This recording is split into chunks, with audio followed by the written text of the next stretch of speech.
ఏంట్రా పురుషుల రాంత ఏరుకొని పోతా అనుకున్నాడా? మీరు లాస్ట్ వరకు చూస్తే మీకు అర్థం అవుతుంది. ఫస్ట్ అయితే జమీల్లోకి ఎత్తి ఒక కవర్ అయితే తీసుకొని రిటర్న్ అయితే రావాలి మనము. ఇంకొకసారికి అయితే వెళ్ళాలి. తెచ్చిన డబ్బులతో నేను కవర్ తీసుకొని ఏం తీసుకుంటున్నానని మీకు డౌట్ ఉండొచ్చు. నేనైతే ఆ డబ్బులతో మనకి ఏమొస్తా చూపిస్తారా అండి. 10 రూపాయలు అది వచ్చి కుబ్బూస్, ఇరాన్ కుబ్బూస్ అంటారు దాన్ని. మార్నింగ్ పొద్దునే నేను తినేదానికి ఇంట్లో ఏం వద్దని చెప్పాను. అందుకని చెప్పి నేను ఇరాన్ కుబ్బూస్ కోసం అయితే వచ్చాను. దాన్ని తినాలని చెప్పి. ఎందుకు తింటున్నాను ఏంటి అనేది మీకు చెప్తాను వీడియోలో.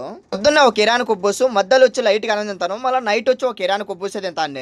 ఎందుకు తింటున్నానంటే మనం కోయిట్కి వచ్చిన తర్వాత ఇక్కడ ఫుడ్ వల్ల మనకు పొట్ట అయితే ఎక్కువ వస్తుంది. ఆ పొట్ట వల్ల మనకు చాలా ఇబ్బంది అయితే జరుగుతాయి. బండి తోలుతాం, బండ్లో 24 గంటలు కూర్చొని నడుము నొప్పులు అయితే తెస్తా ఉంటాయి. అలాగే రూమ్కి వచ్చిన తర్వాత పనుకొనే ఉంటాము. దాని వల్ల పొట్ట పెరగడం, అలా మనకు నడుము నొప్పులు ఎక్కువ చేయడం వల్ల అవుతుంది. కోయిట్కి వచ్చిన తర్వాత ఫస్ట్ ఇదే చేయాలి, లేదంటే చాలా ఇబ్బంది పడతారు ప్రతి ఒక్కరు.